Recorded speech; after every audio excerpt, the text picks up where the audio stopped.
Ku dengar rindumu memanggil namaku saat aku tak lagi di sisimu. Ku tunggu kau di keabadian. Assalamualaikum warahmatullahi wabarakatuh. Halo teman-teman, berjumpa lagi bersama saya di channel Uti Official. Namun bagi teman-teman yang belum menekan tombol subscribe, jangan lupa tekan tombol subscribe.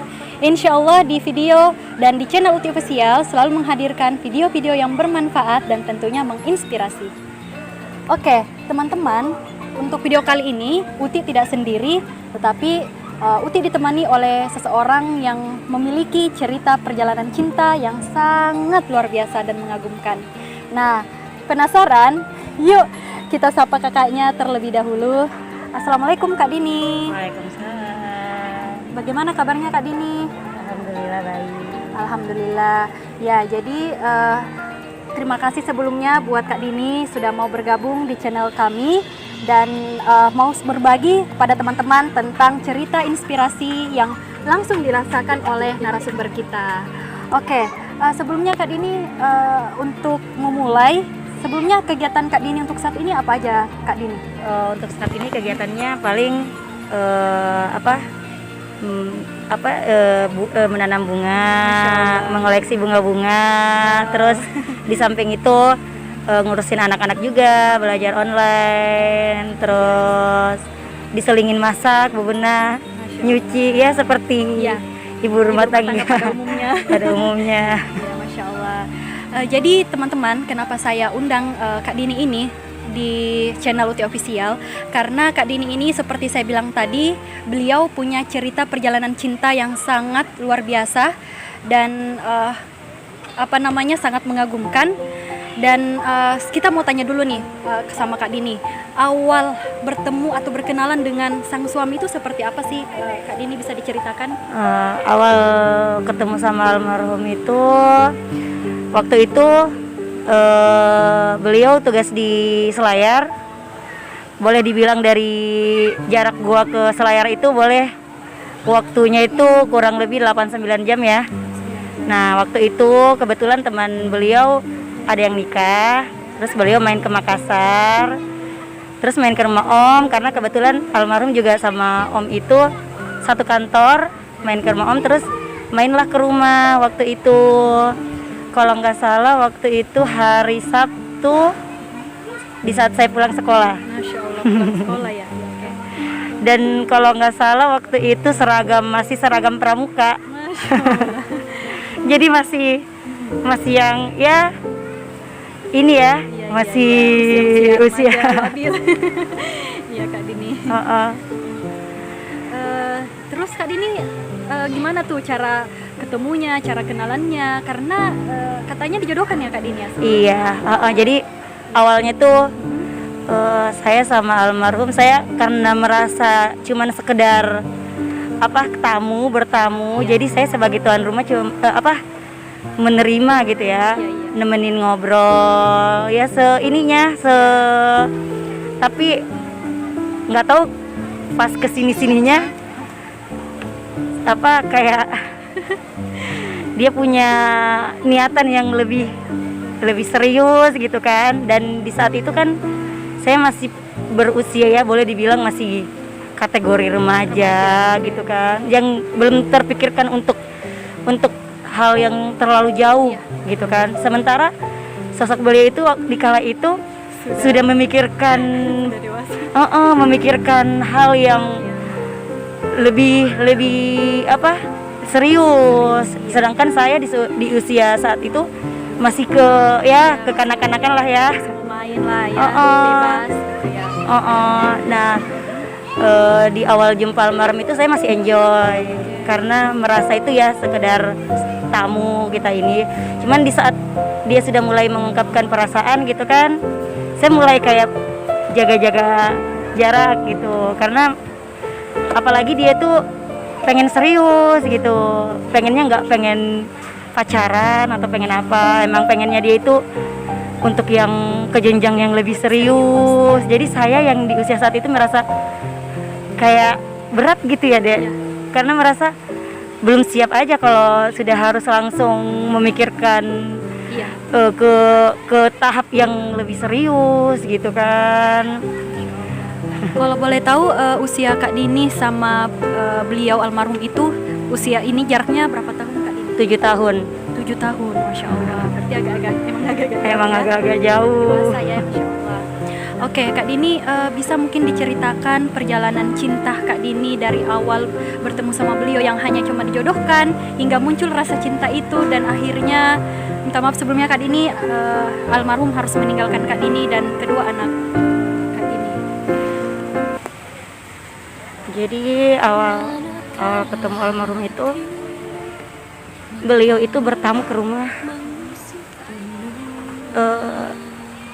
Setelah dia bertamu itu mungkin dia nyaman kali ya, dan di situ mungkin beliau udah sejak pertama kali ketemu saya mungkin dia sudah punya rasa, tapi di saat itu dia nggak langsung mengungkapkan. Cuman dalam sebulan itu pasti nggak pasti sih, cuman dalam setiap sebulan itu kadang almarhum itu ke gua itu 2 kali dalam sebulan main gitu kan. Dan makin kesini almarhum kayaknya emang pengen serius. Cuman almarhum itu orangnya kan nggak banyak ngomong gitu kan. Dia tuh nggak pernah mau langsung to the point kayak orang pacaran pada umumnya ya, yang langsung menyatakan saya itu pengen nikah sama kamu gitu kan. Dia itu yang lebih ke orang tua gitu, ngomong lebih ke orang tua bukan ke sayanya. Jadi dia ngomong ke ibu waktu itu dan bapak, dia pengen serius sama saya. Dan waktu itu juga ibu yang langsung nyampein ke saya bahwa Nak Aryo itu serius sama kamu gitu kan. Walaupun di saat itu posisi saya tuh kayak ya namanya masih usia remaja ya, masih merasa saya nggak mau di istilahnya ya, kayak hatiku tuh kayak nggak mau gitu kan, nggak nerima kalau emang harus dijodohkan seperti itu. Dan waktu itu posisi almarhum ingin mengikat tunangan gitu ya. Saya posisi SMA kelas 3 dia minta tunangan, dan namanya saya sebagai seorang anak menghargai orang tua ya, karena mungkin orang tua itu emang senang banget sama almarhum karena apa ya, kepribadiannya yang mungkin yang bisa mungkin membimbing saya lebih baik lagi dan lebih baik lagi, karena saya yakin di setiap apa yang orang tua ini arahkan insya Allah itu yang terbaik. Walaupun di saat itu karena mungkin usia saya masih yang boleh dikatakan 17 tahun mau menginjak 18 tahun, jadi masih labil-labilnya untuk memikirkan hal yang lebih jauh gitu kan. Setelah dia minta pertunangan waktu itu di Desember 2006. Waktu itu jujur berat ya, namanya kita masih SMA ya. Di posisi kita yang masih boleh dibilang sama teman-teman itu main, saya yang mungkin orang tua saya sudah merasa kamu itu udah ditunangin, jadi kita itu bertemannya nggak boleh yang terlalu gimana karena emang saya udah posisi diikat sama beliau gitu waktu itu. Ya kurang, kalau kasarnya saya ngomong kurang menikmati masa-masa remaja gitu. Makanya kadang saya merasa kayak gimana gitu deh kan, maksudnya ya maklumin aja karena masa muda ya, masa egoisnya gitu kan. Cuma emang almarhum itu sosok yang sabar, yang bisa membimbing saya sampai detik ini. Yang jujur saja deh, saya itu orangnya ya dulu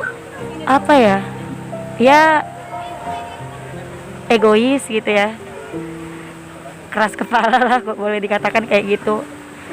Setelah almarhum pergi tuh Kita melukiskan sejarah, menggelarkan cerita penuh sukacita, sehingga siapapun sentuhan pasti selama 13 tahun itu ternyata banyak pelajaran yang saya ambil dari apa yang dia tuh mengajar, nggak dengan cara berbicara. Cara almarhum mengajar itu dengan cara perilaku, lebih ke dia nggak suka dia diem tapi memperlihatkan seperti ini gitu.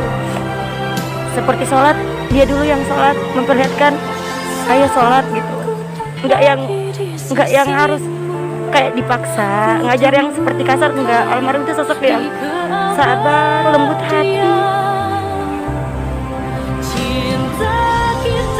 dan saya selalu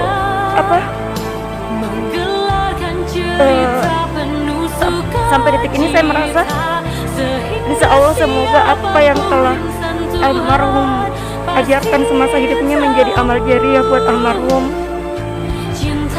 karena diri kita sendiri yang bisa istilahnya merasakan perubahan dari hari ke hari, karena istilahnya yang dulunya mungkin saya seperti ini, saya bisa sejauh ini berubahnya ya karena sosok almarhum.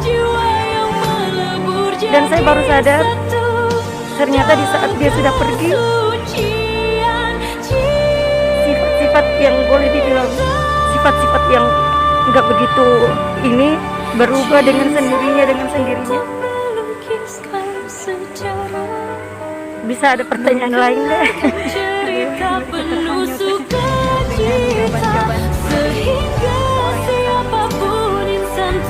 kalau boleh tahu Kak Dini, minta maaf ya, ini agak pertanyaan agak sensitif. Ketika almarhum pergi meninggalkan Kak Dini untuk selama-lamanya, ada tidak tanda-tanda yang Kak Dini rasakan sebelumnya?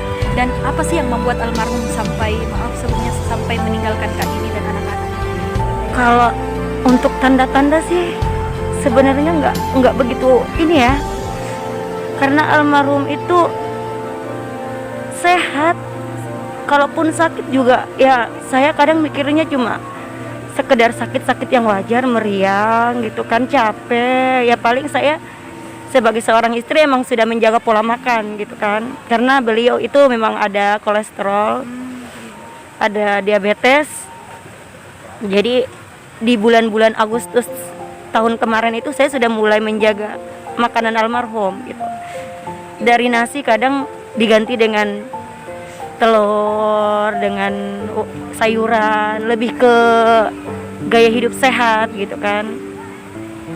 Kalau untuk tanda-tanda sebenarnya di setelah almarhum pergi baru saya merasakan seperti mimpi saya tuh mencari almarhum dalam mimpiku, tapi aku nggak menemukan. Cuman di saat dia sudah pergi saya baru, oh iya, ada satu tanda-tandanya sebenarnya yang langsung saya ungkapkan ke almarhum. Waktu itu posisi subuh itu kita mau balik ke Bantaeng, nggak sengaja almarhum mecahin foto keluarga.